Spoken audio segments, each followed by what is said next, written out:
இது ஒரு வரலாற்று சிறப்புமிக்க அமைச்சரவைன்னு சொல்லிட்டு இன்றைக்கி எல்லாரும் பேசிகிட்டு இருக்கிறதுக்கு முக்கிய காரணமாக இருக்கிறது சும்மா சமூக நீதி நாங்கள் தரப்போகிறோம், நாங்கள் வந்து சமூக நீதிப்படி தான் நம்மளுடைய கட்சி நம்மளுடைய ஆட்சி நடக்க போகுது அப்படின்ற மாதிரி வாயில் சொல்லாமல் அதை வந்து செயல்படுத்தியும் காட்டியிருக்காங்க. இதில் முதல் பாசிட்டிவாக பார்க்குறது வந்து டிவிகே அமைச்சரவையில் 7 பட்டியலின அமைச்சர்கள் வந்து பொறுப்பேற்றிருக்கிறாங்க. ஸோ அதுதான் இருக்கிறதுலே வந்துட்டு ஒரு பெரிய ஹைலைட்டான விஷயம். அடுத்ததாக வந்து பார்த்தீங்கன்னா 4 பெண் அமைச்சர்கள், அதுதான் இருக்கிறதுலே பெரிய ஹைலைட்டான விஷயம். இதுவரைக்கும் நடக்காத ஒரு விஷயம் நடந்திருக்குன்னு சொல்கிறாங்க. ஏன்னா இன்றைக்கி விஜய் மக்கள் இயக்கத்தை சேர்ந்த நிறைய பேருக்கு இன்றைக்கி அமைச்சர் பதவி கொடுத்துருக்குறாங்க. அதாவது எம்ஜிஆர் அவர்கள் பண்ணியிருந்தார், தன்னுடைய ரசிகர்களை அமைச்சர்களாக மாற்றினார். இன்றைக்கி அதே ஒரு விஷயம் வந்து இன்றைக்கி இங்கே நடந்திருக்கு அப்படின்னு தான் எடுத்துக்கலாம். ஸோ ஒரு முக்கியமாக பார்க்கும்போது தமிழக அரசியல் வரலாற்றில் இப்படியெல்லாம் நடக்குமா அப்படிங்கிறதுக்கு ஒரு எடுத்துக்காட்டாக வந்து இன்றைக்கி இப்போ இருக்கக்கூடிய முதலமைச்சர் விஜய் அவர்கள் பண்ணிகிட்டு இருக்காரு.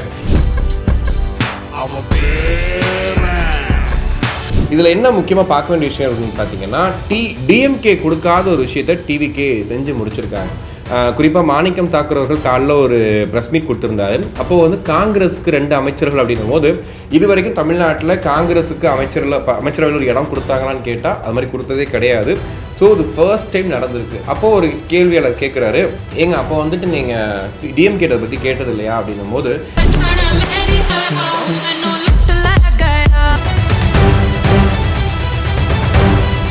உலகெங்கும் வாழும் தமிழ் நெஞ்சங்களுக்கு கிறிஸ்டியன் அன்பு வணக்கம். இன்னைக்கு தமிழக வெற்றி கழகத்தோட அமைச்சரவை விரிவாக்கம் அதுதான் வந்து முதல் செய்தியாக இருக்குது. அது சொல்கிறதுக்கு முன்னாடி 1952 ராஜாஜி அவர்கள் சிஎம்மாக இருந்தபோது கூட்டணி ஆட்சி அப்படிங்கிற விஷயத்தை தமிழ்நாடு பார்த்துச்சு. அதற்கப்புறமா 2026 மாண்புமிகு முதல்வர் விஜய் அவர்கள் தலைமையில் தான் வந்துட்டு இப்படி ஒரு அமைச்சரவை அமைஞ்சிருக்குன்னு சொல்லிட்டு இன்றைக்கி எல்லாருமே பேசிகிட்டு இருக்காங்க. இதில் சட்டப்படி பார்த்தீங்கன்னா 35 பேர் வரைக்கும் அனுமதி கொடுக்கப்பட்டிருந்தது. அதில் 33 பேர் டிசைட் பண்ணிட்டாங்க. ப்ளஸ் 2 யாருன்னு கேட்டிங்கன்னா வந்துட்டு விசிகா ஐயுஎம்எல். இந்த விசிகா ஐயுஎம்எல்ல யாருன்னு சொல்லிட்டு ஒரு குழப்பம் போயிட்டே இருந்துச்சு. எனக்கு தெரிஞ்சு இந்த வீடியோ பார்த்துட்டு இருக்க டைமில் ஐயுஎம்எல்ல இருந்து ஷாஜகான் அவர்கள் பாபநாஸ் தொகுதி எம்எல்ஏ இருக்கார் இல்லையா, அவர் வந்து வருவாருன்னு சொல்கிறாங்க. விசிகேயை பொறுத்த வரைக்கும் வன்னியரசு அவர்கள் நாளை அமைச்சரவையில் பொறுப்பேற்பார். அதுவும் குறிப்பாக ஆதிதிராவிட நலத்துறை வந்து அவர் கொடுக்கப்படுது அப்படின்ற விஷயம் சொல்லியிருக்காங்க.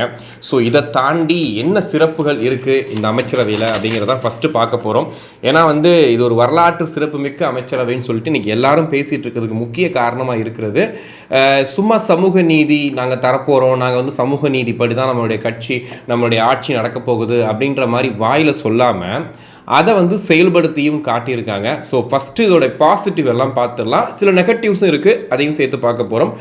இதில் முதல் பாசிட்டிவாக பார்க்குறது வந்து டிவிகே அமைச்சரவையில் 7 பட்டியலின அமைச்சர்கள் வந்து பொறுப்பேற்றிருக்கிறாங்க. ஸோ அதுதான் இருக்கிறதுலே வந்துட்டு ஒரு பெரிய ஹைலைட்டான விஷயம். யார் யார் அப்படின்னு கேட்டிங்கன்னா வந்து ராஜ்மோகன் பள்ளிக்கல்வித்துறை, காந்திராஜ் கூட்டுறவுத்துறை, கமலி கால்நடைத்துறை, தென்னரசு வெளிநாடு வாழ் தமிழர்கள் நலன், லோகேஷ் தமிழ்ச்செல்வன் பத்திரப்பதிவுத்துறை, மதன் ராஜா குறு சிறு மற்றும் நடுத்தர தொழில் நிறுவனங்கள் துறை, விஸ்வநாதன் உயர்கல்வித்துறை. இதில் பார்த்தீங்கன்னா 2 கல்வித்துறையுமே வந்துட்டு பட்டியல் அமைச்சர்கள் தான் வந்துட்டு அதை எடுத்துக்கிறாங்க. ஸோ இது ஒரு வரலாற்று சிறப்புமிக்க அமைச்சரவைன்னு சொல்கிறதுக்கு முக்கியமாக இருக்கிறது இந்த 7 பட்டியலின அமைச்சர்கள். ஏன்னா இவங்களுக்கு ஒரு துறைகள் ஒதுக்கப்படுமா, இந்த மாதிரி ஒரு அமைச்சரவை அமையுமா அப்படின்ற ஒரு பெரிய கேள்வி இருக்கும்போது அவங்களுக்கு இடத்த கொடுத்துருக்காரு முதல்வர் விஜய் அவர்கள். அடுத்ததாக வந்து பார்த்தீங்கன்னா 4 பெண் அமைச்சர்கள், அதுதான் இருக்கிறதுலே பெரிய ஹைலைட்டான விஷயம். இதுவரைக்கும் நடக்காத ஒரு விஷயம் நடந்திருக்குன்னு சொல்கிறாங்க. ஸோ கீர்த்தனா தொழில்துறை, கமலி கால்நடைத்துறை, விஜயலட்சுமி பால்வளத்துறை, ஜெகதீஸ்வரி சமூக நலன் மற்றும் மகளிர் மேம்பாட்டுத்துறை. ஸோ இந்த துறைகள் எல்லாமே வந்துட்டு பெண் அமைச்சர்கள் வந்து இடம்பெற்றிருக்காங்க. இது வந்து இருக்கிறதுலையே ரொம்ப ஹைலைட்டாக பேசப்பட வேண்டிய விஷயம். சும்மா நாங்கள் வந்துட்டு ஒரு சதவீதம் கொடுக்குறோம், அவங்களுக்காக வந்து இடஒதுக்கீடு பண்ணுறோம் அப்படின்ற மாதிரி இல்லாமல் அவங்க கையில் இப்படிப்பட்ட துறைகளை கொடுத்தது உண்மையிலேயே பெரிய விஷயம். அதை வந்து சும்மா வாய்மொழியாக இல்லாமல் செயலில் காட்டியிருக்காங்க. ரொம்ப நல்ல விஷயம். இதை தாண்டி பார்த்திங்கன்னா இப்போ இருக்கக்கூடிய அமைச்சர்களுக்கு மேக்ஸிமம் வயசு பார்த்திங்கன்னா 41. அதாவது செங்கோட்டையன் அவர்களை தவிர்த்துருங்க. ரொம்ப ஆவரேஜாக பார்க்கும்போது 41, 42. அதில் குறிப்பாக நம்மளுடைய நண்பர்னு சொல்லலாம், நமக்கு அடிக்கடி நம்ம ஸ்டூடியோக்கு வந்து டிவிகே ரமேஷ் இருக்கார் இல்லையா, அவருக்குலாம் பார்த்தீங்கன்னா 31 இயர்ஸ் தான்.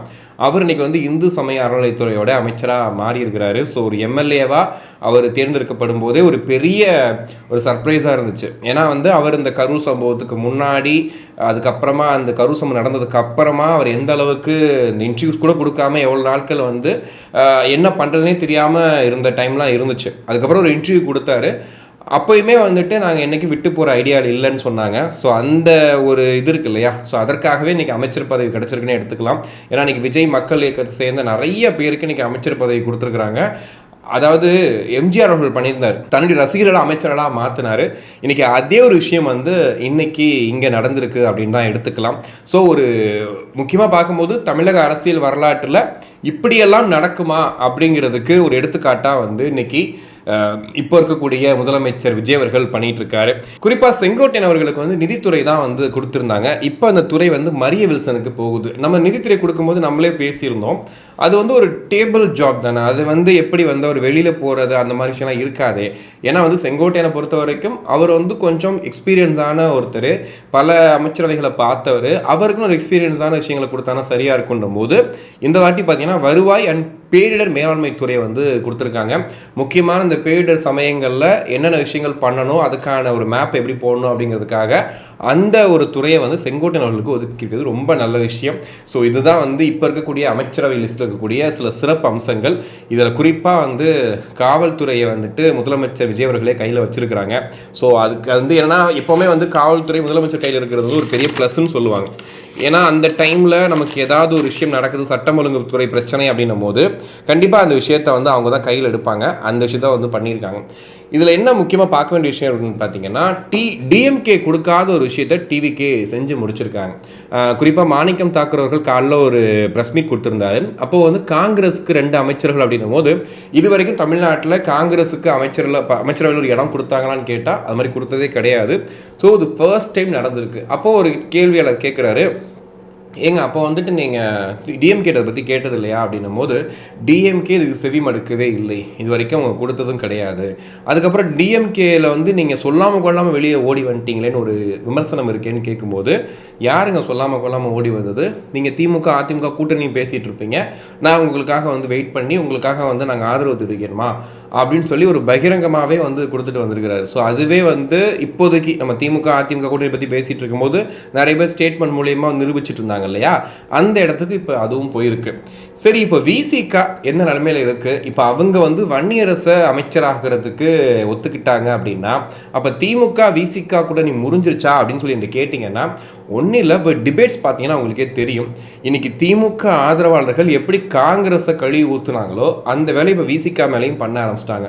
நம்ம கூட இவ்வளோ நாள் இருந்தாங்களே, நமக்காக முட்டு கொடுத்தாங்களே, நமக்காக இவ்வளோ பேசினாங்களே, இன்றைக்கி வந்து விஜயவர்கள் ஆட்சி அமைக்கணும் அப்படின்னு சொல்லும் போது கூட நாங்கள் திமுக கேட்டு சொல்கிறோன்னு சொன்னாங்களே, அந்தளவுக்கு விசுவாசமாக இருந்தாங்களே அப்படின்லாம் சொல்லிட்டு அவர் எப்போயோ போயிட்டாருங்க, எப்போயோ வந்து தாவேக்கால சேர்ந்துட்டாரு. அவர் இப்போ அங்கே தான் கூட்டணியில் இருக்காருன்னு சொல்லி இன்றைக்கி பேச ஆரம்பிச்சிட்டாங்க. ஏன்னா தேர்தலுக்கு முன்னாடியே வந்துட்டு திருமாவளவர்கள் ரொம்ப அழகாக ஒரு விஷயம் சொல்லியிருந்தார். 2026 ரிசல்ட்டுக்கு அப்புறம் தமிழக அரசியல் வேறு ஒரு பாதையை நோக்கி போக போகுது, எல்லாரும் தயாராக இருக்கணும் அப்படின்றத சொல்லியிருந்தார். அதுக்கப்புறம் தேர்தல் முடிஞ்சதுக்கு அப்புறம் சொன்னார், ஒரு பெரும் எழுச்சி வந்து தாவேக்கா கண்டிருக்கு அப்படின்ற ஒரு விஷயத்தையும் ஸ்டேட்மெண்ட்டாக சொல்லியிருந்தார். ஸோ அதை வச்சே புரிஞ்சுக்கலாம் விசிகா வந்து கொஞ்சம் கொஞ்சமாக வந்து இங்கே வந்துட்டுருக்கு அப்படின்னு. ஆனால் ஏன் இவ்வளோ ஒரு தயக்கம்? எதனால் இவ்வளோ தயக்கம்? எனக்கு பார்த்தீங்கன்னா திமுக கிட்ட கேட்டுட்டு ஸ்டாலின் அவர்கள்ட்ட கேட்டுட்டு தான் ஒரு கட்சி வந்து இன்னொரு கட்சியில் அமைச்சரவையாக உட்காரணுன்ற அளவுக்கு அங்கே என்ன ஒரு பிடி இருக்குது அப்படின்ற மாதிரி நம்ம பல கேள்விகளை கேட்டுகிட்டே இருக்கலாம்.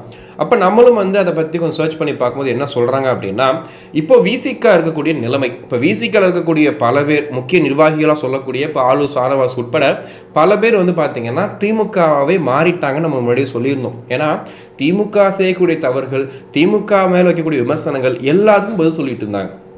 குறிப்பாக சிஎம் விஜய் அவர்கள் எதிர்ப்பில் முக்கியமான காரணியாக இருந்ததே பார்த்திங்கன்னா விசிகாவில் முக்கியமாக அந்த நிர்வாகிகள் தான். இப்போ திருமாவளவனங்களை தாண்டி பல விஷயங்கள் விசிகால நடந்துகிட்டு இருக்கு. ஆனால் இவருடைய கட்டுப்பாடு இல்லாமல் நடந்துகிட்டு இருக்கு.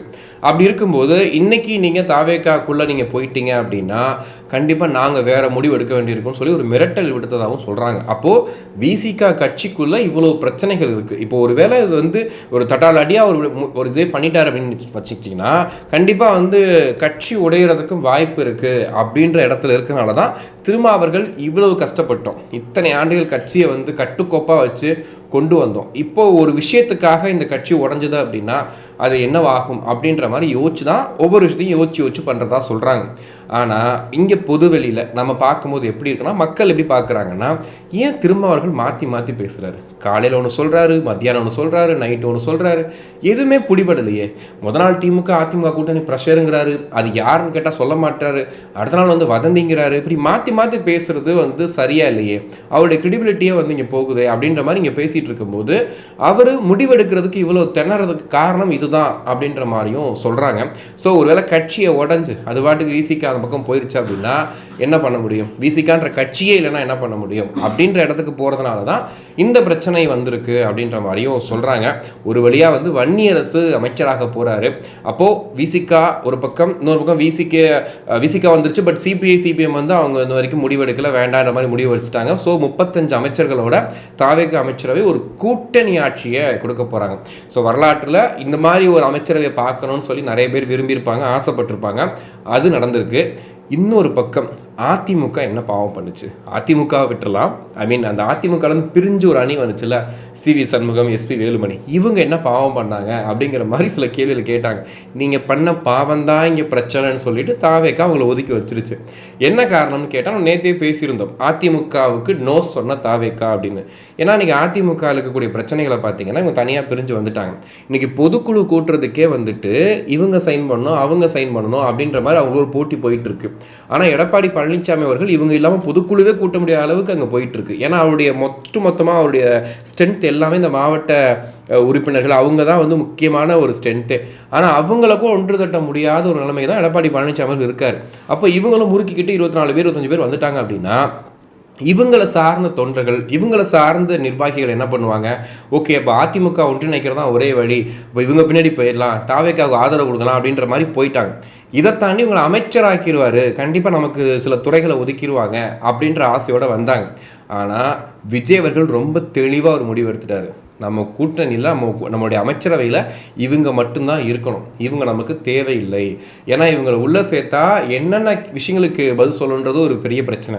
இதை தாண்டி நாளைக்கு எம்எல்ஏக்கள், நீங்கள் வந்து எம்எல்ஏவே கிடையாதுன்னு சொல்லிட்டு ஒரு கோர்ட்டில் ஒரு தீர்ப்புலாம் வாங்கி எடப்பாடி பழனிசாமி ஒரு கேஸ்லாம் போட்டு பண்ணாருன்னு வச்சுக்கோங்களேன், அது இன்னமும் தாவேக்காவுடைய அரசுக்கு ஒரு பெரிய நெருக்கடி ஆகிடும். ஸோ அதனால் இவங்களை வேணான்னு சொல்லிட்டாரு. இப்போ அவங்க என்ன முடிவில் இருக்காங்க அப்படின்னு கேட்டால், அதாவது சொல்லுவாங்க இல்லையா, அரசனை நம்பி புருஷனை கைவிட்ட கதைன்னு சொல்லுவாங்கல்ல, அதே மாதிரி இன்னைக்கு சிஎம் விஜய் அவர்கள் நம்பி இன்னைக்கு அவங்க இருக்கக்கூடிய அதிமுக அந்த பொசிஷனே போகிற அளவுக்கு ஒரு பிரச்சனை ஆகினதுக்கு அப்புறமா இன்னைக்கு ஒரு தீவிர ஆலோசனைகள் இருக்காங்க. என்னன்னா, நம்ம போய் பேசாமல் திரும்ப எடப்பாடி பழனிசாமி போய் சேர்ந்துடலாமா, திரும்ப அதிமுக ஒன்றிணையத்துக்கு அங்கேயே போயிடலாமா அப்படின்ற ஐடியாவுக்கு இப்போ வந்திருக்கிறாங்க.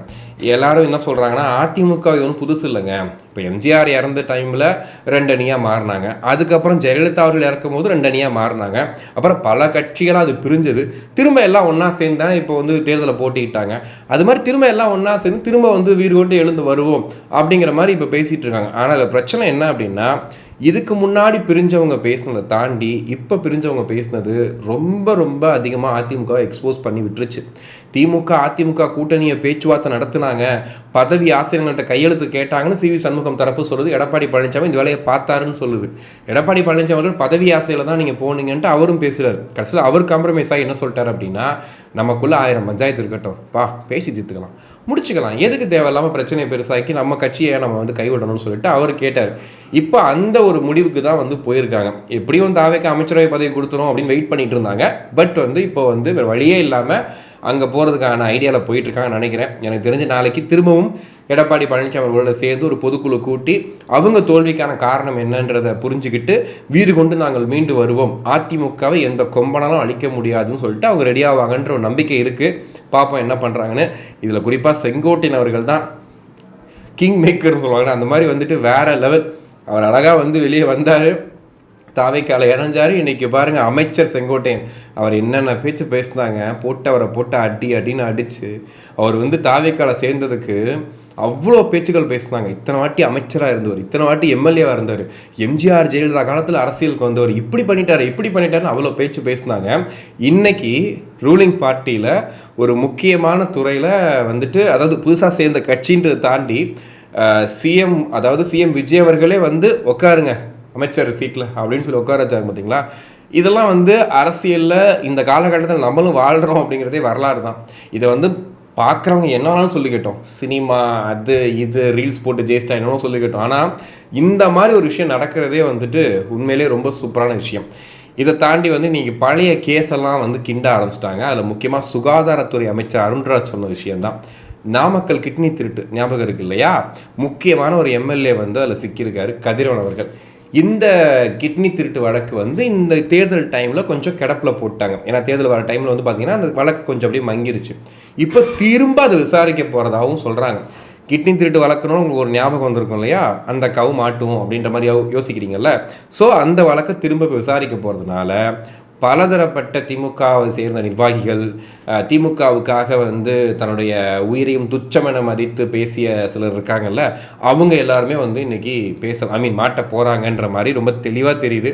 க்ளீனாக வந்துட்டு அந்த விஷயத்தை வந்து கையில் எடுத்துட்டாங்களோ அப்படிங்கிறதும் ரொம்ப தெளிவாக தெரியுது. இதை தாண்டி கரூர் சம்பவம் அப்படிங்கிறது வந்து முதல்வர் விஜய் அவர்களுக்கு ஒரு பெரிய பாதிப்பை ஏற்படுத்தியிருக்கு அப்படிங்கிறது நமக்கு எல்லாருக்குமே தெரியும். அந்த விஷயத்தில் பாதிக்கப்பட்டதுலேருந்து அவர் வெளியே வர முடியாமல் நிறைய விஷயங்கள் வந்துட்டு அவர் நேராக பார்த்து அழுத விஷயங்கள் எல்லாத்தையும் பார்த்தோம். இப்போ ஒரு முதல்வரானதுக்கு அப்புறமா பார்த்திங்கன்னா இந்த கரூர் சம்பவம் டைமில் வேலை பார்த்த 3 டிஎஸ்பிகள், 10 ஆய்வாளர்கள், 4 உதவி ஆய்வாளர்கள் அதிக முக்கியத்துவம் இல்லாத துறைகளுக்கு மாற்றப்பட்டிருக்காங்க. அதாவது இவங்க எல்லாருமே அந்த டைமில் வேலை பார்த்தவங்க, தாவேகா நிர்வாகிக்கு மேலே வழக்கு போட்டவங்க, துரிதமாக செயல்பட்டவங்க, கரூர் சம்பவத்துக்கு திமுகவுக்கு ஆதரவுன்னு சொல்லிக்கலாம். அந்த மாதிரி ஆதரவாக இருந்த இத்தனை அதிகாரிகளை முக்கியத்துவம் இல்லாத துறைகளுக்கு மாற்றம் பண்ணியிருக்காரு முதல்வர் விஜய் அவர்கள். உண்மையிலேயே வந்துட்டு என்ன சொல்கிறது, அந்த சம்பவத்தில் என்ன நடக்கலைங்கிறதெல்லாம் வந்துட்டு சிபிஐ விசாரணை அதுக்கப்புறம் நமக்கு தெரிய வரும். ஆனால் இது ஒரு பெரிய முன்னெடுப்பாக பார்க்கப்படுது. இந்தந்த துறைகளில் இருக்கக்கூடிய அந்த அதிகாரிகளை வந்து தொடர்ந்து வந்து மாற்ற ஆரம்பிச்சிட்டாரு. ஸோ மாற்றிட்டாருன்னு எடுத்துக்கலாம். இதில் குறிப்பாக வந்து பார்த்திங்கன்னா இந்த டிஎஸ்பி ஆய்வாளர் உதவியாளரை தாண்டி அங்கே வேலை பார்த்த அந்த மாவட்ட ஆட்சியர்லேருந்து இப்போ துறைகளில் நம்ம லஞ்சம் வாங்கக்கூடிய துறைகள்னு சொல்லிட்டு சில துறைகள் சொல்கிறோம் இல்லையா, சிஎம்டிவாக இருக்கட்டும், முக்கியமாக லஞ்சம் பத்திரப்பதிவு மாதிரி இருக்கு இல்லையா, இந்த மாதிரி இடங்களுக்கு இருக்கக்கூடிய அதிகாரிகளை கொஞ்சம் கொஞ்சமாக வந்து மாற்றிட்டு இருக்காங்க.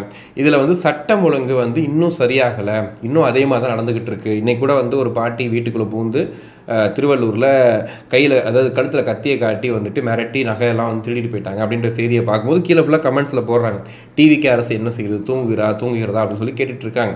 ஸோ நேற்றும் அதை நம்ம சொல்லியிருந்தோம், என்னென்னா படிப்படியாக தான் வந்து அவங்க ஒவ்வொரு துறைகளாக வந்து களை எடுத்துகிட்டு வர்றாங்க. அதில் குறிப்பாக காவல்துறை வந்து நேரடி கட்டுப்பாட்டில், முதல்வர் கட்டுப்பாட்டில் தான் இருக்குது. ஸோ ஒவ்வொரு இடங்கள்லையும் இதை மாற்றணும். அதிகாரிகள் இருந்த அதிகாரிகள் அப்படியே தான் இருக்காங்க. ஸோ இந்த மாதிரி இருக்க அதிகாரிகள்லாம் திரும்ப மாற்றினா தான் இது வேலைக்கு ஆகும். ஸோ அந்த விஷயத்த வந்து விஜயர்கள் கையில் எடுப்பாருன்ற நம்பிக்கை இருக்குது. ஏன்னா நேற்று கூட நான் பார்த்து ரொம்ப வந்து அதிர்ச்சி தான் ஆச்சு. என்ன அப்படின்னா, ராயபுரத்தில் ஒரு பெண் வந்து 8 ஆண்டுகளாக காதலிச்ச ஒருத்தர், அவர் என்ன பண்ணுறார், ராயபுரத்தில் மண்டபத்தில் கல்யாணம் பண்ணுற வீட்டுக்கு போய் நேரடியாக அந்த பெண் வந்து முறையிடுறாங்க. அவங்களுடைய ஆதரவாளர்களோட போகிறாங்க. போய் ஏன் வந்து 8 வருஷமாக லவ் பண்ணிவிட்டு என்னை ஏமாத்துறேன்னு சொல்லி கேட்குறாங்க, கல்யாணத்தை நிப்பாட்டுறதுக்காக. அப்போ அங்கேருந்த அதிகாரி, அந்த அதிகாரி பேர்னா இன்ஸ்பெக்டர் சிதம்பரம் ரவி, அவர் என்ன பண்ணுறாரு அப்படின்னா, அங்கே வந்ததில் சமூக ஆர்வலர் இருந்திருக்காரு, அவரை இந்த டபிள்யூவில் குத்துவாங்கல்ல, அது மாதிரி ஓங்கி மூஞ்சில் ஒரு குத்துறாரு. இது ஒரு பேச்சுவார்த்தை, ஒரு இது போயிட்டு இருக்கும்போது வெளியே போன்னு சொல்லிட்டு அந்த பொண்ணை வந்து கைது பண்ணுறேன்னு சொல்லிட்டு ஜீப்பில் ஏற்றி வந்து ஸ்டேஷன் கொண்டு போயிட்டாங்க. சரி, ஓகே, இது நடந்துக்கிட்டு இருக்குது, செய்தி வெளியாகுது, எல்லாருக்கும் பரபரப்பாகுது. யார் இவர் ஏன் வந்து இங்கே வந்து அடித்தார், எல்லாமே ஓடுது. ஓகே, காவல்துறை கம்ப்ளைண்ட் கொடுத்தாங்களா அப்படி மாதிரி செய்தி போயிட்டுருக்கு. இன்னொரு பக்கம் பார்த்தீங்கன்னா, அந்த தொகுதியோட எம்எல்ஏ, தாவேகா எம்எல்ஏ தாமு என்ன பண்ணுறாரு, நேரடியாக போகிறார். போய் நீ எப்படிப்பா வந்து ஒருத்தர் கை வைக்க முடியும் அப்படின்னு சொல்லி கேட்குறாரு. அதுக்கு அவர் திமிரா பதில் சொல்கிறார். ஒரு எம்எல்ஏ போய் கேள்வி கேட்டு இன்ஸ்பெக்டர் வந்து அவ்வளோ திமிரா வந்து பதில் சொல்லிட்டு இருக்காரு. இப்போ யோசிச்சு பாருங்கள், ஒரு எம்எல்ஏ எப்படி கேட்குறாருன்னா, நீ எப்படி பொதுமக்கள் மேலே கை வைப்ப, உனக்கிட்ட யார் கேஸ் கொடுத்தா? அதுக்கு அந்த இன்ஸ்பெக்டர் சொல்கிறாரு, இல்லை இது இதுவே டியூட்டி செக்ஷனே கிடையாது, அப்படிங்கிறாரு. கிடையாதுல்ல, அப்புறம் ஏன் கை வச்ச அப்படின்னா, கத்திலாம் பேசாதீங்க என்கிட்ட அப்படிங்கிறாரு. நீங்கள் கத்தாமல் பேசுங்க அப்படிங்கிறாரு. இவர் எம்எல்ஏ தாமு கேட்குறாரு, என்ன பண்ணுவீங்க இப்போ என்ன அப்படின்னு கேட்டால், என்ன பண்ணணும்னு சொல்கிறீங்க அப்படின்ட்டு. எனக்கு ஆச்சரியமாக இருந்துச்சு, என்னடா இது. அப்போ என்ன ஒரு தைரியம். அப்போது வந்து ஒரு தாவேக்கா எம்எல்ஏ, கரண்ட்டில் ஜெயிச்சிருக்க எம்எல்ஏக்கே நீங்கள் மதிப்பு கொடுக்குறீங்க அப்படின்னா, நாளைக்கு சாமானிய மக்கள் ஒரு கேஸை போய் நாங்கள் கொடுக்க போனால் யாருக்கிட்டையாவது காசை வாங்கி போட்டுக்கிட்டோ, இல்லை நீங்களே ஒரு திமிரா நாங்கள் வந்து சிங்கம் சூர்யா, சிறுத்தை இவரா கார்த்தியா அந்த மாதிரி நினப்பில் இருந்துக்கிட்டு வரப்போகிற பொதுமக்களை போட்டு நீங்கள் மிதிச்சு, நீங்கள் பெரிய டபிள்யூடபிள்யூனா இப்போ நிறைய அந்த மர்டர்லாம் பண்ணுறாங்க இல்லையா, அந்த ஏரியாவில் நிறைய நடந்திருக்கு இல்லையா, அது ரவுடியை போய் ஒரு அடி அடித்து பாருங்களேன், ஒரே ஒரு அடி அடிங்க, எங்கள் கண்ணு முன்னாடி ஒரு அடி அடித்து காட்டுங்க, நாங்கள் ஒத்துக்கிறோம் நீங்கள் சிங்கம் சூர்யா தான், சிறுத்தை கார்த்தி தான் ஒத்துக்கிறோம். அப்படிலாம் பண்ணாமல் ஒரு நியாயம் கேட்க வந்த இடத்துல அவர் என்ன ஏதுன்னு ஒரு இதுவுமே உங்களுக்கு தெரியாது, தெரியாமல் அவரை போட்டு அடிச்சுட்டு எம்எல்ஏ வந்து கேள்வி கேட்கும் போது வந்து உங்கள் திமிரை காட்டினீங்க அப்படின்னா, இவங்கள மாதிரி ஆளுங்களை மாற்றுறது தான் கொஞ்சம் டைம் ஆகுது. ஸோ அந்த டைம் தான் எனக்கு தெரிஞ்சு இதெல்லாம் தேவைப்படுதுன்னு நினைக்கிறேன். ஒரு பக்கம் குற்றங்கள் நடக்குது அப்படின்னா குற்றங்களை தடுக்க தவறிய காவல்துறையும் ரொம்ப ஸ்ட்ராங்காக இருக்கணும். அவங்க இருந்தால் மட்டும்தான் குற்றங்களை தடுக்க முடியும். ஸோ அந்த வேலையை சரியாக பண்ணணுன்றது தான் வந்து எல்லாருடைய ஆசை. கண்டிப்பாக முதல்வர்கள் இதெல்லாம் பார்த்துட்டு இருந்தார் அப்படின்னா கடுமையான நடவடிக்கை எடுக்கணும் அவர் மேலே அப்படின்றது மட்டும் வந்து இப்போ சொல்லிக்கலாம். அடுத்ததாக வந்துட்டு இந்திய அளவில் ஒரு ட்ரெண்டிங்கான ஒரு விஷயம் போயிட்டுருக்கு. காக்ரோச் ஜனதா பார்ட்டி அப்படின்னு ஒரு பெரிய பார்ட்டி ஒன்று உருவாயிருக்கு. என்னடா சொல்கிற, காக்ரோச் ஜனதா பார்ட்டினா யாருக்காக உருவாயிருக்கு அப்படின்னு கேட்டிங்கன்னா, இந்தியாவில் வேலைவாய்ப்பின்மை இவ்வளோ கேவலமாக இருக்குது, மோசமாக இருக்குது, இது கவனிங்கன்னு சொல்லி பாரதிய ஜனதா பார்ட்டி இருக்கு இல்லையா, அதுக்கு ஆப்போசிட்டாக காக்ரோச் ஜனதா பார்ட்டின்னு காக்ரோச்சோட லோகோ வச்சு ஒரு பார்ட்டி வந்து உருவாயிருக்கு. இது வந்து பார்த்திங்கன்னா கடந்த 5 நாட்களுக்குள்ள 1.4 கோடி, அதாவது 1.4 கோடிகளை கடந்திருக்கு இதோட ஃபாலோவர்ஸ். அபிஜித் தீப்கே அப்படிங்கிறவர் தான் வந்து சமூக ஊடகங்களில் இந்த கட்சிக்கான இளைஞர்கள் மத்தியில் அந்த கட்சியை கொண்டு போகணும்னு சொல்லி ஒரு அக்கௌண்ட் ஓப்பன் பண்ணியிருக்காரு. கிட்டத்தட்ட இவ்வளோ பேர் ஃபாலோ பண்ணிகிட்டு இருக்காங்க. இது பார்த்திங்கன்னா எல்லா மாநிலங்கள்லேயும் பரவிட்டுருக்கு. குறிப்பாக தமிழ்நாட்டில் கூட வந்து இந்த மாதிரி கட்சியை வந்து உருவாக்கி போட்டுட்ருக்காங்க. இது என்னென்னா, எங்களுக்கு எதிர்ப்பை தெரிவிக்கணும் அப்படிங்கிறதுக்காகவும், இப்போ நடக்கக்கூடிய சூழ்நிலைகளை மக்கள் புரிஞ்சுக்கணும், இளைஞர்கள் தெரிஞ்சுக்கணும் அப்படிங்கிறதுக்காக வந்துட்டு ஒரு என்ன சொல்கிறது, டிஜிட்டல் புரட்சினே சொல்லலாம், அந்த மாதிரி ஒன்று பண்ணியிருக்கிறாங்க. இது ஒரு பக்கம் வந்து காமெடியாக வந்து காக்ரோச் பார்ட்டின்னு ஒன்று ஆரம்பிச்சிருக்கிறாங்க, எல்லோரும் சேர்றாங்க, ஃபன்னாக இருக்குது அப்படின்னு ஒரு பக்கம் எடுத்துக்கிட்டால் கூட, இன்னொரு சைடு இதுக்கு பின்னாடி இருக்கக்கூடிய அந்த வேலைவாய்ப்பின்மைன்ற பிரச்சனை இருக்கு இல்லையா, அதை வந்து மக்கள் தெரிஞ்சுக்கணுங்கிறதுக்காக ஒரு கவனம் இருக்கக்கூடிய விஷயமா வந்து மாறி இருக்கு. ஒரு 2-3 நாள் இது ரொம்ப கம்மியாக தான் போயிட்டு இருந்துச்சு, பெருசாக வந்து இது பெரியதாக இல்லை. பட் நீங்கள் ஊடகங்கள் எடுத்து பேசுகிற அளவுக்கு இது ஒரு பெரிய இஷ்யூவாக மாறிட்டு இருக்கு. எனக்கு தெரிஞ்சு நம்ம பேசிகிட்டு இருக்க டைமில் வந்து அதை சஸ்பெண்டும் பண்ணாங்க அந்த ஐடியை. இப்போ திரும்ப அந்த ஐடியை வந்து ஓப்பன் பண்ணி மீண்டு வருகிறோம்னு சொல்லிட்டு இப்போ போஸ்ட்டே போட்டுட்ருக்காங்க. என்ன நடக்குது பாருன்ற மாதிரி நடந்துகிட்டு இருக்கு. அதோட வந்து ஒரு பெரிய ஒரு மகிழ்ச்சியான செய்தியும் சொல்லி முடிச்சிடுறேன். சென்னை பெருநகர காவல் ஆணையராக அமல்ராஜ் ஐபிஎஸ் நியமனம் அப்படிங்கிற செய்தியோட முடிச்சுக்கலாம். இந்த அமல்ராஜ் யார் அப்படிங்கிறதுக்கு நான் தனியாக ஒரு இதே போடுறேன், ஒரு வீடியோவே போடுறேன். அப்படிப்பட்ட ஒரு ஆஃபீஸர் தான் அவர் பயங்கரமாக போகிற இடங்கள்லாம் ரவுடிகளுக்கு சிம்ம சொப்பனம்னு சொல்லுவாங்கள்ல, அந்த மாதிரி ஒரு ஆஃபீஸர் அவர். ஸோ அவர் வந்து இன்றைக்கி சென்னை காவல் ஆணையராக வந்துட்டு பதவியேற்கிறாரு. ஸோ இதற்கப்புறமா சென்னையில் இந்த குற்றச்சம்பவங்கள் நடக்கிறத தாண்டி தமிழ்நாடு மொத்தமாகவே வந்து குற்றச்சம்பவங்கள் கம்மியாகணும், சட்டம் ஒழுங்கு சீராகணும் அப்படிங்கிறது தான் நம்மளுடைய ஆசையும். இன்றைக்கி நிறைய முன்னெடுப்புகள் எடுக்கிறாங்க தாவேகா தரப்பில். நிறைய இடங்களில் கஞ்சா பறிமுதலுங்கிறாங்க, உடனே ஒரு அதிகாரி ஒரு தப்பு பண்ணால் உடனே அவரை சஸ்பெண்ட் பண்ணுறதா இருக்கட்டும். இன்றைக்கி சிஎம்டிஏல முக்கியமாக வந்து இந்த பார்ட்டி ஃபண்டுன்னு ஒரு விஷயம் போயிட்டு இருந்துச்சு. அந்த பார்ட்டி ஃபண்டுன்ற விஷயம் திமுக ஆட்சியிலும் இருந்துச்சு, அதிமுக ஆட்சியிலும் இருந்துச்சு. சிஎம்டிஏல அந்த நீங்கள் வந்து ரிஜிஸ்டர் பண்ணுற ஆளாக இருந்தால் உங்களுக்கு தெரியும், அப்படிப்பட்ட விஷயம் நடந்துகிட்டு இருந்துச்சு சிஎம்டிஏல. அது வந்து இப்போ தடுக்கப்பட்டிருக்கு. கொஞ்சம் பயந்துருக்காங்க, உள்ள ஒரு சர்க்குலேஷன்லாம் போயிருக்கு, ஒரு சர்க்குலர் அனுப்பி எல்லாரையும் வந்து அலர்ட் பண்ணியிருக்காங்கன்ற செய்தியெல்லாம் பார்க்கும்போது உண்மையிலேயே ரொம்ப நல்லா இருக்குது. ஓகே, இது மாதிரி தான் நம்ம எதிர்பார்த்தோம், இந்த மாதிரி விஷயங்கள் தான் வேணும்னு ஆசைப்பட்டோம் அப்படின்ற மாதிரி இருக்குது. இருந்தாலும் பத்திரப்பதிவுத்துறையில் இன்னைக்கு கூட 15 லட்ச ரூபா ரொக்கத்தொகையே வந்து பிடிச்சிருக்காங்க. ஸோ இது இன்னும் வந்து களை எடுக்கப்படணும். அப்போ இன்னும் டீப்பாக வந்து எல்லா துறைகள்லையுமே ஒரு அதிரடி உத்தரவு போட்டால் மட்டும்தான் இது மாறுன்ற மாதிரி தான் இருக்குது. ஆனால் தொடர் சஸ்பெண்ட் சொல்கிறது, அதிகாரிகள் இடமாற்றம் பண்ணுறது இருக்கு இல்லையா, இந்த ஒரு பயம் காட்டினாலே போதும், மேக்ஸிமம் பல அதிகாரிகள் வந்து திருந்திடுவாங்கன்ற மாதிரி தான் இருக்குது. ஸோ நீங்கள் இன்றைக்கி வீடியோ பார்த்துருப்பீங்க. தாவேகா அமைச்சரவை விரிவாக்கம் எப்படி இருக்குது, சரியான விஷயங்கள் தான் பண்ணியிருக்காங்களா? ஆக்சுவலி நான் வந்து ஒரு நெகட்டிவ் சொல்ல மறந்துட்டேன். என்ன அப்படின்னு கேட்டிங்கன்னா, ஒரு பக்கம் தாவேகா அமைச்சரவையில் வந்துட்டு ஒரே இடத்துல, இப்போ நாமக்கல் போன்ற இடங்கள்லாம் பார்த்திங்கன்னா ரொம்ப சின்ன தொகுதி தான், பட் அங்கே வந்து 2-3 அமைச்சர்கள் போடுறது, நிறைய இடங்கள்ல ரொம்ப சின்ன தொகுதிக்கு வந்துட்டு 2-3 அமைச்சர்கள் இருக்கிறது வந்துட்டு கொஞ்சம் பார்க்குறதுக்கு ஏன் அப்படி பண்ணியிருக்காங்க, என்ன ஐடியா அப்படிங்கிற மாதிரி இருக்குது. இன்னொன்று, தாவேக்கா ஜெயிக்காத இடங்கள்லையுமே பார்த்திங்கன்னா அமைச்சர் நியமனம் வந்து கொஞ்சம் முன்னுக்கு பின் முரணாக இருக்குன்ற செய்தியும் பார்க்குறோம். ஸோ இது 2 தான் வந்துட்டு ஒரு மிஸ்மேட்சாக இருக்குது. ஒருவேளை வந்து இதுக்கு முன்னாடி எதுவும் பிளான் இருக்கா, எதற்காக அப்படி பண்ணியிருக்காங்க அப்படிங்கிறது தெரியல. ஒருவேளை வந்து ஒட்டுமொத்தமாக வந்து இந்த பவர் செக்டார்லாம் கிடையாது, மொத்த செக்டாரும் நான் தான் அப்படின்னு சிஎம் விஜய் அவர்கள் சொல்லியிருந்தார். அப்படி இருக்கும்போது அதற்காக நம்ம அமைச்சர்கள் நியமனம் பண்ணியிருக்கோம். அதாவது நமக்கு நம்ம சென்னையில் மட்டும் பார்த்தீங்கன்னா 11 அமைச்சர்கள், அவங்க இருக்க எல்லாருமே அமைச்சர்களாக மாறியிருக்காங்க. அப்படி இருக்கும்போது நம்மளுடைய பவர் செக்டாரில் தான் அவங்க ஒர்க் பண்ண போகிறாங்க. நாளைக்கு நீ இந்த பதவியில் இருக்காத, இது வேண்டாம், உனக்கு வேறு துறை மாற்றி கொடுக்குறேன்னு சொல்லும்போது தலைவர் சொல்லிட்டா நான் கேட்குறேன்னு சொல்கிற ஆளுங்களை மட்டும்தான் இப்போதைக்கு போட்டிருக்காரு. மேபி அதற்கான காரணமாக கூட இருக்கலாம்ன்ற மாதிரி தான் வந்து சொல்கிறாங்க. தெரில, பார்ப்போம் என்ன ஐடியா வச்சுருக்காங்க அப்படின்னு. நீங்கள் என்ன நினைக்கிறீங்க? தாவேக்கா அமைச்சரவை எப்படி இருக்குது? அதிமுக நிலைமை போக போக என்னவா மாறப்போகுது? திமுக இப்போ இந்த அமைச்சரவை இதெல்லாம் பார்த்துட்டு என்ன யோசிக்க போகிறாங்க? இப்போ விசிகாவும் வெளியே வந்துட்டாங்க, காங்கிரஸும் வெளியே வந்துட்டாங்க, தேமுதிக உள்ளே இருந்து ஊசலாடிட்டு இருக்காங்க, என்ன பண்ணலாம் ஏது பண்ணலாம்னு யோசிச்சுட்டு இருக்க மாதிரியும் சொல்கிறாங்க. திமுக கூட்டணி இல்லாமல் அடுத்த தேர்தலை சந்திச்சா அது என்ன மாதிரி விளைவுகளை ஏற்படுத்தும்? இந்த அடி வந்து திமுகவுக்கு என்ன மாதிரி ஒரு பாடத்தை கற்பித்து கொடுக்கும் அப்படிங்கிறதையும் வந்துட்டு கமெண்ட்ஸில் சொல்லுங்கள். மீண்டும் இன்னொரு வீடியோவில் சந்திப்போம். நன்றி.